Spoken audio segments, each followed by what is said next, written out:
പ്രിയ സുഹൃത്തുക്കളെ, ഗോൽക്കൊണ്ട ഫോർട്ടിന് മുകളിലേക്ക് കയറിക്കൊണ്ടിരിക്കുകയാണ്. അപ്പോൾ നമ്മുടെ സുഹൃത്തുക്കൾ തൊട്ട് മുന്നിലും പിന്നിലുമായിട്ടെല്ലാം ഉണ്ട്. നല്ല കയറ്റമാണ്. അതിൻ്റേതായ ക്ഷീണവും കിതപ്പും എല്ലാം കാണും.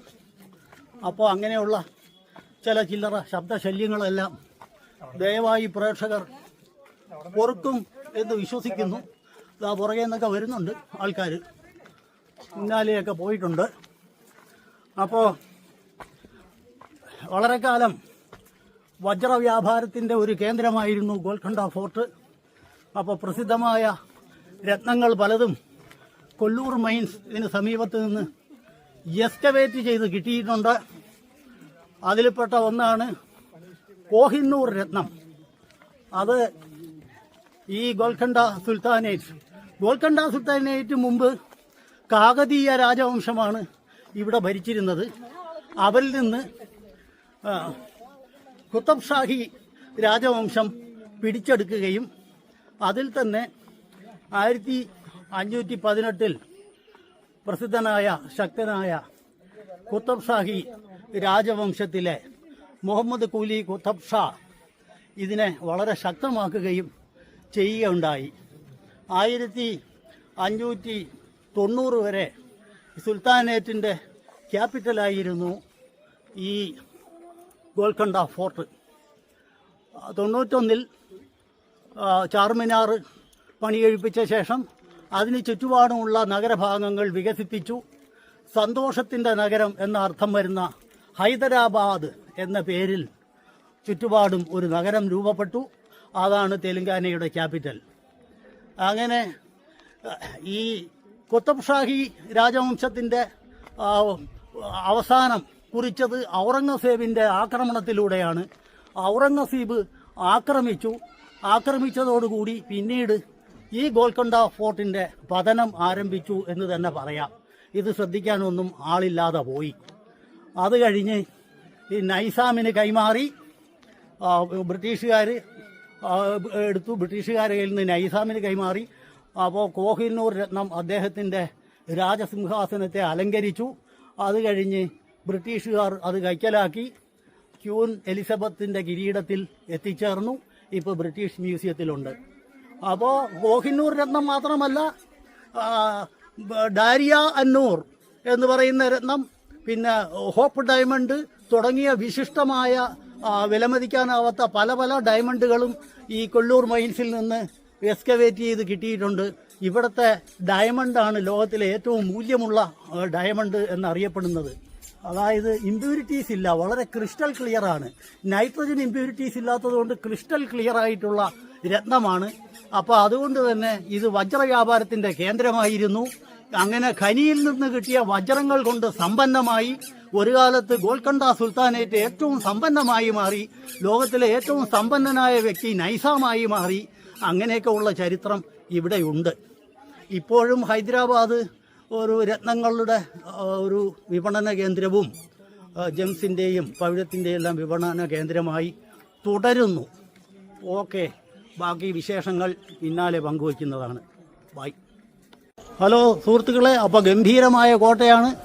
ഇത് വിശദമായി മനസ്സിലാക്കി പണ്ഡിതോചിതമായി മനസ്സിലാക്കിയ നമ്മുടെ സഹയാത്രികരാണ് വരുന്നത്. എനിക്ക് കേൾക്കാൻ പറ്റിയില്ല, കാരണം എനിക്കിത് എടുക്കുന്നതിൻ്റെ തിരക്കായതുകൊണ്ട്. രാജൻ സാറ് മുന്നാലെ വരുന്നു. എല്ലാവരെയും നയിച്ചുകൊണ്ട് മാഹിൻജി നമ്മുടെ ടൂർ മാനേജർ, തൊട്ടു പുറകെ മോളി മാഡം അതിശക്തയായി നടക്കുന്നു.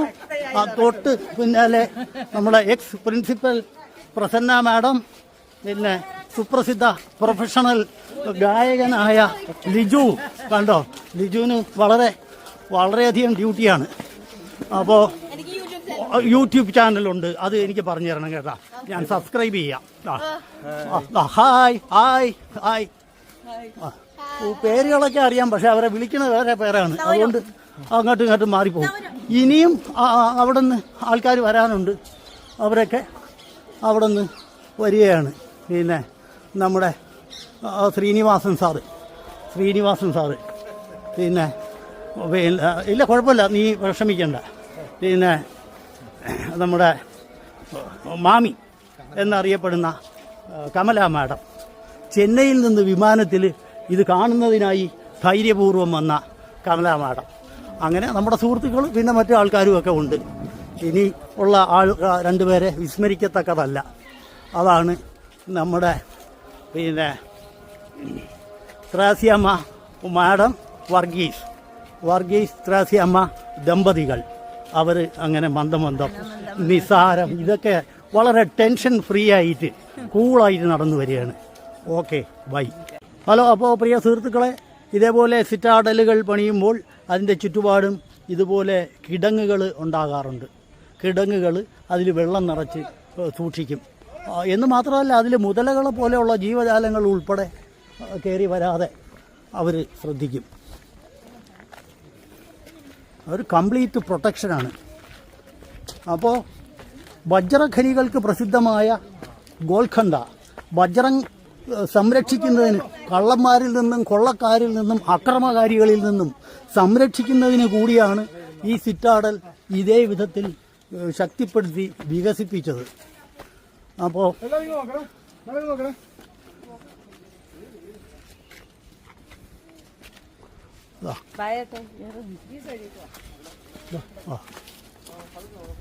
നമ്മുടെ ആൾക്കാരാണ്. ഇനി എല്ലാവരെയും ഒരുമിച്ച് കണ്ടില്ല എന്നൊരിക്കലും വിചാരിക്കരുത്. ഒരുമിച്ച് ഇതാ വരുന്നു കുട്ടികൾ. അവരാണ് ഏറ്റവും ഉഷാറ്.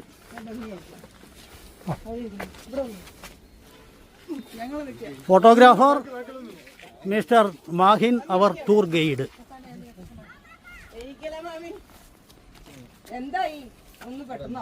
അപ്പോൾ സിറ്റാഡലിൻ്റെ ഭാഗങ്ങളാണ് കണ്ടുകൊണ്ടിരിക്കുന്നത്. എത്ര സ്ട്രോങ് ആയിട്ടാണ് പണിഞ്ഞിരിക്കുന്നതെന്ന് നോക്കുക. ഇത് 1518 ഇത്തരത്തിൽ കുത്തബ് ഷാഹി മുഹമ്മദ് കുത്തബ് ഷാ എന്ന ശക്തനായ ഭരണാധികാരി ഈ വിധത്തിൽ ശക്തിപ്പെടുത്തിയെങ്കിലും അതിനും വളരെ മുമ്പ് തന്നെ പണി തുടങ്ങിയിരുന്നു ഘട്ടം ഘട്ടമായി. ഇത് ഏറ്റവും ശക്തിയിൽ പൂർത്തീകരിച്ചത് മുഹമ്മദ് ഖൂലി കുത്തബ് ഷാഹി എന്ന ശക്തനായ ഭരണാധികാരി ആയിരുന്നു എന്ന് മാത്രം. പിന്നെ 1590 വരെ സുൽത്താനേറ്റിൻ്റെ ക്യാപിറ്റലായിരുന്നു ഈ ഗോൽക്കൊണ്ട ഫോർട്ട്. അത് കഴിഞ്ഞ് ചാർമിനാർ പണിഞ്ഞ കാര്യം പറഞ്ഞല്ലോ. അദ്ദേഹത്തിൻ്റെ ഭാര്യ ഭാഗമതി അവരുടെ ഓർമ്മയ്ക്ക് വേണ്ടി ചാർമിനാർ പണിഞ്ഞ ശേഷം അതിന് ചുറ്റുമുള്ള നഗരഭാഗങ്ങൾ വികസിപ്പിച്ചാണ് ഹൈദരാബാദ് എന്ന ടൗൺഷിപ്പ് വികസിച്ചത്. അതിന്ന് തെലുങ്കാനയുടെ ക്യാപിറ്റലായി തുടരുന്നു. അപ്പോൾ ഹൈദരാബാദ് എന്ന് പറഞ്ഞാൽ സിറ്റി ഓഫ് ഹാപ്പിനെസ്, സന്തോഷത്തിൻ്റെ ആഹ്ലാദത്തിൻ്റെ നഗരം എന്ന പേരിൽ ചാർമിനാറിന് ചുറ്റും വികസിപ്പിച്ച് എടുക്കപ്പെട്ട ഹൈദരാബാദാണ് ഇന്ന് തെലുങ്കാനയുടെയും അവിഭക്ത ആന്ധ്രാപ്രദേശിൻ്റെയും മുൻകാലത്ത് ക്യാപിറ്റലായിരുന്ന ഹൈദരാബാദ് ബൈഫർക്കേഷൻ നടന്ന് 2014 എനിക്ക് ഡേറ്റൊക്കെ ഞാനതിൽ കുറച്ച് വീക്കാണ്, നമ്മുടെ സുഹൃത്തുക്കൾ ക്ഷമിക്കുക. അപ്പോൾ 2014 ബൈഫർക്കേഷൻ നടന്ന് തെലുങ്കാനയും ആന്ധ്രാപ്രദേശുമായപ്പോൾ ആന്ധ്രാപ്രദേശിൻ്റെ തലസ്ഥാനം അമരാവതിയാവുകയും എന്നാൽ തെലുങ്കാനയുടെ തലസ്ഥാനം നമ്മുടെ സുപ്രസിദ്ധമായ സന്തോഷത്തിൻ്റെ നഗരം സിറ്റി ഓഫ് ഹാപ്പിനെസ് ഹൈദരാബാദായി നിലകൊള്ളുകയും ചെയ്തു.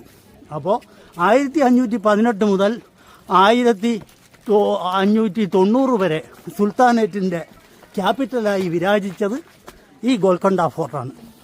ഓക്കെ.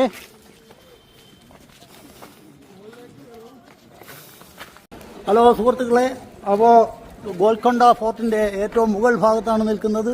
ഏറ്റവും ടോപ്പിൽ നിന്നുള്ള കാഴ്ചകൾ പരിചയപ്പെടുത്താം. ഇവിടെ നിന്ന് ഹൈദരാബാദ് ടൗൺ മൊത്തം കാണാൻ സാധിക്കും.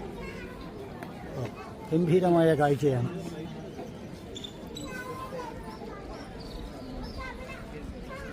ഗോൽക്കൊണ്ട ഫോർട്ടിൻ്റെ ഏറ്റവും ഉയരമുള്ള ഭാഗം. കൂടെ ഗോൽക്കൊണ്ട ഫോർട്ടിൻ്റെ ഭാഗങ്ങളും കാണാം. അതിശക്തമായിട്ടാണ് പണികഴിപ്പിച്ചിരിക്കുന്നത്. കുത്തബ് ഷാഹി രാജവംശത്തിലെ ശക്തനായ രാജാവ് മുഹമ്മദ് ഖൂലി കുത്തബ് ഷാ പണികഴിപ്പിച്ച ഗോൽക്കൊണ്ട ഫോർട്ട് ഇത്രയും ശക്തമായി ശരിക്കും ഫങ്ഷണലായിട്ടുള്ള കോട്ടയാണ്, പേരിനൊരു കോട്ടയല്ല. അപ്പോൾ എന്തിനായിരുന്നു എന്ന് ചോദിച്ചാൽ ഇത് വജ്ര തലസ്ഥാനം എന്നറിയപ്പെട്ടിരുന്ന സ്ഥലമാണ് ഗോൽക്കൊണ്ട. വജ്രങ്ങൾ കുഴിച്ചെടുക്കുന്ന ധാരാളം മൈൻസ് ഇവിടെ ഉണ്ടായിരുന്നു. കൊല്ലൂർ മൈൻസ്, നമ്മുടെ കോഹന്നൂർ രത്നം കുഴിച്ചെടുക്കപ്പെട്ടത്, അതുപോലെ ഡാരിയ എന്നൂർ ഒക്കെ കുഴിച്ചെടുക്കപ്പെട്ടത് കൊല്ലൂർ മൈൻസിൽ നിന്നാണ്. അപ്പോൾ വജ്ര വ്യാപാരത്തിലൂടെ സമ്പന്നമായ സുൽത്താനേറ്റാണ് ഡെക്കാൻ സുൽത്താനേറ്റ്, കുത്തബ് ഷാഹി സുൽത്താനേറ്റ്. അപ്പോൾ അതിൻ്റെ കേന്ദ്രമായിരുന്നു 1518 വരെ ഈ ഗോൽക്കൊണ്ട ഫോർട്ട്. അതിനുശേഷം ചാർമിനാർ പണികഴിച്ചു. അതിന് ചുറ്റുപാടും ഹൈദരാബാദ് എന്ന് പറയുന്ന സിറ്റി ഓഫ് ഹാപ്പിനെസ് നഗരം ഉയർന്നു വന്നു. അതിനുശേഷം തലസ്ഥാനം അങ്ങോട്ട് മാറി. അപ്പോൾ വളരെ ശക്തമായി സംരക്ഷിച്ചിരുന്ന ഒരു കോട്ടയാണ് ഗോൽക്കൊണ്ട ഫോർട്ട്. ഷെപ്പേർഡ് ഹിൽ എന്നാണ് ഗോൽക്കൊണ്ട ഫോർട്ടിൻ്റെ തെലുങ്കിലുള്ള അർത്ഥം. തെലുങ്ക് ഭാഷയിൽ ഗോൽക്കൊണ്ട ഫോർട്ട് എന്ന് പറഞ്ഞാൽ, ഗോൽക്കൊണ്ട എന്ന് പറയുമ്പോൾ ഷെപ്പേർഡ് ഹിൽ, ആട്ടിടയന്മാർ വിഹരിച്ചിരുന്ന ഭാഗമാണിത്. വിവിധ ഭാഗങ്ങളാണ്. ഇവിടെ ഒരു ചെറിയ മൈതാനം പോലെ, ഒരു എന്താ പറയുക, അങ്കണം പോലെ ഒരു ഭാഗമുണ്ട്, ചെറിയൊരു സ്ക്വയർ പോലെ. അപ്പോൾ അവർക്ക് വിശ്രമിക്കാനും ഒക്കെ ഉള്ള സ്ഥലങ്ങളാണ്. അപ്പോൾ അവസാനം ഇത് അവസാനത്തെ ഗോൽക്കൊണ്ട സുൽത്താനേറ്റിലെ അവസാനത്തെ ചക്രവർത്തി അബുൽ ഹസൻ താന ഷാ, അബുൽ ഹസൻ താന ഷാ, അദ്ദേഹത്തിനെ തോൽപ്പിച്ച് പിടിച്ചെടുത്തത് ഔറംഗസീബാണ്. ഔറംഗസീബ് എന്ന മുഗൾ ചക്രവർത്തിയുടെ കയ്യിൽ വന്ന ശേഷം ഇത് റൂയിൻ നശിക്കാൻ തുടങ്ങി. ഈ കോട്ട അവഗണിക്കപ്പെട്ടു. ഔറംഗസീബ് ഇതിനെ നശിക്കാൻ വിട്ടു എന്ന് പറയുന്നതാണ് ശരി. അപ്പോൾ അവസാനത്തെ കുത്തബ് ഷാഹി രാജവംശത്തിലെ ഭരണാധികാരിയെ ഔറംഗസീബ് കീഴടക്കി. അബുൽ ഹസൻ താന ഷാ തടവിലാക്കപ്പെട്ടു. അങ്ങനെ അതോടുകൂടി കുത്തബ് ഷാഹി രാജവംശം അവസാനിച്ചു. പിന്നീട് മുഗളന്മാർ ഇതിനെ സംരക്ഷിച്ചില്ല. ചുറ്റുപാടും ഒന്ന് കാണിക്കാം. അങ്ങനെ ചരിത്രം ഉറങ്ങിക്കിടക്കുന്ന കണ്ടോ, ശരിക്കും ഫങ്ഷനിലാണ്. ഇവിടെയെങ്ങും ഒരു കുഞ്ഞും ഈ കോട്ട ഭേദിച്ച് കയറി വരില്ല. ഫോർട്ടിഫൈഡ് സിറ്റാഡലാണ് ആക്ച്വലി. ഇത് ആക്രമണങ്ങൾ ഉണ്ടാകുമ്പോൾ നഗരത്തിലുള്ള ആളുകൾക്ക് അഭയസ്ഥാനമാകുന്ന സിറ്റാഡൽ ആണ്. 5 കിലോമീറ്ററാണ് ഇതിൻ്റെ സർക്കംഫറൻസ്, ഇതിൻ്റെ ചുറ്റളവ്. അങ്ങനെ അതിശക്തമായ കോട്ടയാണ് ഡെക്കാൻ സുൽത്താനേറ്റ് എന്നറിയപ്പെട്ടിരുന്ന കുത്തബ് ഷാ രാജവംശത്തിൻ്റെ പ്രസിദ്ധമായ ഗോൽക്കൊണ്ട ഫോർട്ടിൻ്റെ മുകളിലാണ് നിൽക്കുന്നത്. ഓക്കെ, അപ്പോൾ പ്രിയ സുഹൃത്തുക്കളെ, ഇനി ദുരൂഹത നിലനിൽക്കുന്ന ചില കാര്യങ്ങൾ കൂടി പങ്കുവയ്ക്കാം. അപ്പോൾ ദുരൂഹത എന്ന് പറയുമ്പോൾ ത്രേസ്യമ്മ മേഡം ചിരിക്കുന്നു. എന്താ ഇതിലിപ്പം അത്ര ദുരൂഹത എന്ന് ചോദിച്ചാൽ, ഇതിൽ പ്രേതാത്മാക്കൾ അലഞ്ഞു തിരിയുന്നു എന്ന ഒരു വിശ്വാസം നിലനിൽക്കുന്നുണ്ട്. ഇവിടെ പലരും മരണപ്പെട്ടുപോയി, പല പട്ടാളക്കാരും. അതുപോലെ ഒരു കൊട്ടാരം നർത്തകിയുണ്ടായിരുന്നു താരമതി, അവരുടെ ദുർമരണം. അപ്പോൾ അവരുടെ ആത്മാവ് ഇവിടെ വിഹരിക്കുന്നുണ്ട് എന്ന ഒരു അന്ധവിശ്വാസമാണ്. എന്തായാലും അങ്ങനെ ഒരു അന്ധവിശ്വാസം നിലനിൽക്കുന്നുണ്ട്. അപ്പോൾ താരമതി, നമ്മൾ മണിച്ചിത്ര താഴിൽ നാഗവല്ലി എന്ന് കേട്ടിട്ടില്ലേ, അതുപോലെ കൂട്ടിക്കൊണ്ടാൽ മതി. അന്ധവിശ്വാസമാണ്, ഒരു കഥയാണ് എന്ന് കൂട്ടിക്കഴിഞ്ഞാൽ പ്രശ്നമൊന്നുമില്ല. അപ്പോൾ അതൊക്കെ ഒന്ന് കാണിക്കാം. അപ്പോൾ ആരും പേടിക്കൊന്നും വേണ്ട, ഇത്രയൊക്കെ തന്നെ ഉള്ളൂ. മാഡം ഞാൻ എടുത്തു തരാം. എനിക്ക് ഇതൊന്ന് കംപ്ലീറ്റ് ചെയ്തിട്ട്, എന്നിട്ട് അല്ലെങ്കിൽ ഇത് നടക്കാതെ വരും. അപ്പോൾ താരമതിയുടെ ആത്മാവ് പ്രസന്ന മാഡത്തെ പേടിപ്പിക്കാൻ പറയുകയല്ല, അവർ നല്ല ധൈര്യമുള്ള റിട്ടയേർഡ് പ്രിൻസിപ്പലാണ്. താരമതിയുടെ ആത്മാവ് അലഞ്ഞു തിരിയുന്നു, മരിച്ച പട്ടാളക്കാരുടെ ആത്മാക്കൾ അലഞ്ഞു തിരിയുന്നു എന്നാണ് കേൾവി. വെള്ളിയാഴ്ച ദിവസം അർദ്ധരാത്രി 12 മണിക്ക്, അത് അമാവാസി ദിവസം കൂടിയാണെങ്കിൽ ആത്മാവിൻ്റെ ശബ്ദം അങ്ങനെ ഉണ്ടോ? ആത്മാവിന് ശബ്ദമുണ്ടോ? ഉണ്ടെന്ന് പറയുന്നു. അപ്പോൾ അത് കേൾക്കാൻ കഴിയും എന്ന് പറയുന്നു. പിന്നെ അറവല ശബ്ദം, അറുകൊല അന്ധവിശ്വാസമാണ്. അപ്പോൾ ഒരു കഥയാണെന്ന് മനസ്സിലാക്കിയാൽ രസമാണ്. അതുകൊണ്ട് പറഞ്ഞു എന്ന് മാത്രമേ ഉള്ളൂ. പ്രേക്ഷകരെ അന്ധവിശ്വാസികളാക്കാൻ എനിക്ക് യാതൊരു ഉദ്ദേശവുമില്ല. അപ്പോൾ അങ്ങനെയും കൂടി ചില കാര്യങ്ങൾ ഉണ്ട്. ഈ പഴയ ഹോണ്ടഡ് കാസിൽ എന്നൊക്കെ പറയുന്ന അങ്ങനെയാണല്ലോ, ഡ്രാക്കുള കോട്ട എന്നൊക്കെ പറയും പോലെ. ഇതുമായിട്ടും ഒക്കെ ബന്ധപ്പെട്ട് ധാരാളം അന്ധവിശ്വാസങ്ങൾ സ്വാഭാവികമായിട്ടും പതിവുള്ളതാണ്. അപ്പോൾ അങ്ങനെ കൂട്ടിയാൽ മതി താഴേക്ക് ഇറങ്ങിപ്പോകുന്ന വഴി. ഓക്കെ. അപ്പോൾ പ്രിയ സുഹൃത്തുക്കളെ, ശരിക്കും പറഞ്ഞാൽ 11-ാം നൂറ്റാണ്ടിൽ മുതൽ തുടങ്ങിയതാണ്. 11-ാം നൂറ്റാണ്ട് മുതൽ തുടങ്ങിയതാണ് ഈ ഗോൽക്കൊണ്ട ഫോർട്ടിൻ്റെ ചരിത്രം. അത് അക്കാലത്ത് 11-ാം നൂറ്റാണ്ടിൽ കാകതീയ രാജവംശത്തിലെ ശക്തനായ രാജാവ് പ്രതാപരുദ്രൻ എന്ന് പറയുന്ന രാജാവ് മണ്ണുകൊണ്ട് നിർമ്മിച്ച് തുടങ്ങിയതാണ് വാസ്തവത്തിൽ ഗോൽക്കൊണ്ട ഫോർട്ട്. അത് കഴിഞ്ഞ് കുത്തബ് ഷാഹി രാജവംശത്തിൻ്റെ കീഴിൽ ആയപ്പോൾ പല രാജവംശങ്ങളിൽ ക്രമേണ കുറേശ്ശെയായി ഇത് വികസിപ്പിക്കുകയും ഇത് ആ സുൽത്താനേറ്റ്, കുത്തബ് ഷാഹി സുൽത്താനേറ്റ് കല്ലുകൊണ്ട് പണിയുകയും അത് വികസിപ്പിച്ച് പണി അതിശക്തമായി പൂർത്തിയാക്കിയത് അതിലെ ഏറ്റവും ശക്തനായ രാജാവ് കുത്തബ് ഷാഹി മുഹമ്മദ് കൂലി കുത്തബ് ഷാ എന്ന് പറയുന്ന രാജാവ് ശക്തമായി പണി കഴിപ്പിച്ചു. അത് കഴിഞ്ഞ് അദ്ദേഹം തന്നെ 1990-ൽ ചാർമിനാർ, ഹൈദരാബാദ് ഒക്കെ ചാർമിനാർ പണി കഴിപ്പിച്ചു. ഹൈദരാബാദ് ക്യാപിറ്റലായി മാറിയപ്പോൾ, സുൽത്താനേറ്റിൻ്റെ ക്യാപിറ്റൽ ഗോൽക്കൊണ്ടയിൽ നിന്ന് ഹൈദരാബാദിലേക്ക് മാറിയപ്പോൾ അതുവരെ ഇത് സുൽത്താനേറ്റിൻ്റെ ക്യാപിറ്റലായി വിരാജിച്ചു. അത് കഴിഞ്ഞ്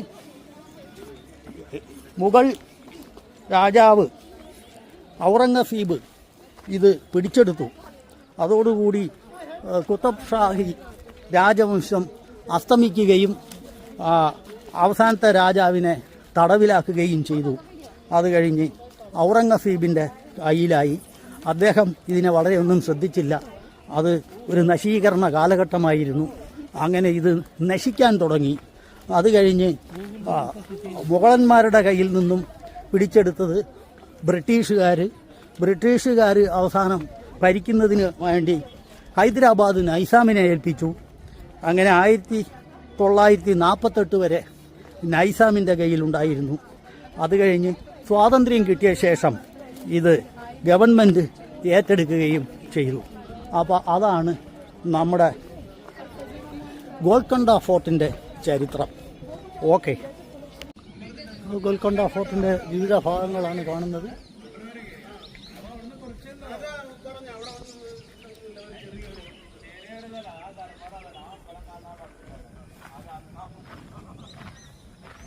പലരും ഇവിടെയൊക്കെ വന്നിരിക്കുന്നുണ്ട്.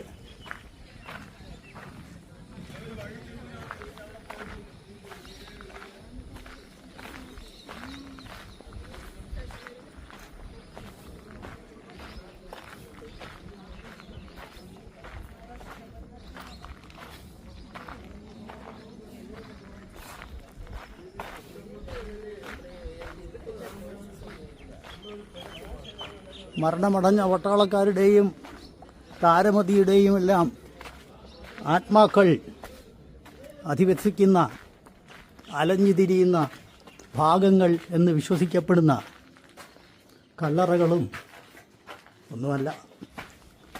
ഇത് പട്ടാള ബാരക്കുകളും ഇതിനിടയിൽ തന്നെ രഹസ്യ തുരങ്കങ്ങളും ഒക്കെ ഉണ്ടാവും.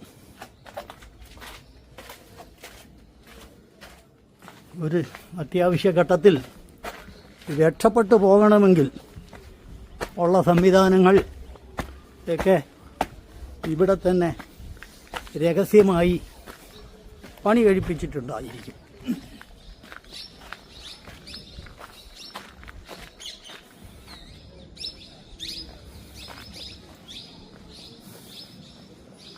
ഇതൊക്കെ ഏതൊക്കെയോ ഭാഗങ്ങളാണ്.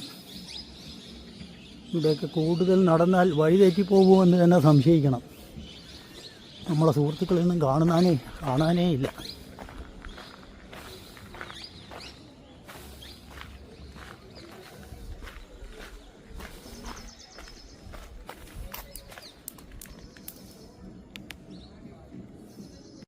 ഹലോ പ്രിയ സുഹൃത്തുക്കളെ, സാലാർജംഗിലെ അത്ഭുത പ്രതിമയാണ് കാണുന്നത്. കഴിഞ്ഞ ദിവസം ഇത് പരിചയപ്പെടുത്തിയതാണെങ്കിലും വിഷ്വൽ വേണ്ടത്ര ക്ലിയർ ആയില്ല, അതുകൊണ്ട് വീണ്ടും കാണിക്കുകയാണ്. കണ്ടോ, ഈ പ്രതിമയുടെ മുന്നിൽ പുരുഷ രൂപവും പിന്നിൽ അതിസുന്ദരിയായ മാർഗരറ്റിന്റെ രൂപവുമാണ്. അപ്പോൾ അത് പിന്നിലെ രൂപം എങ്ങനെ കാണുമെന്ന് ചോദിച്ചാൽ ആ പുറകെ മിറർ വെച്ചിരിക്കുന്നു. മിററിലുള്ള പ്രതിബിംബം നോക്കുക. ഇതൊരു അത്ഭുത കലാസൃഷ്ടിയാണ്. ഈ സൃഷ്ടി നടത്തിയത് ആരാണ് എന്നുള്ളത് അജ്ഞാത കത്രികമാണ്, അനോണിമസ്. ഇപ്പോഴും അറിയത്തില്ല. ഗോഥയുടെ കഥാപാത്രമാണ് ഈ കാണുന്നത്. ഡോക്ടർ ഫൗസ്റ്റിലുള്ള മെഫിസ്റ്റോഫെലിസ്, പിറകിലുള്ളത് മാർഗരിറ്റ.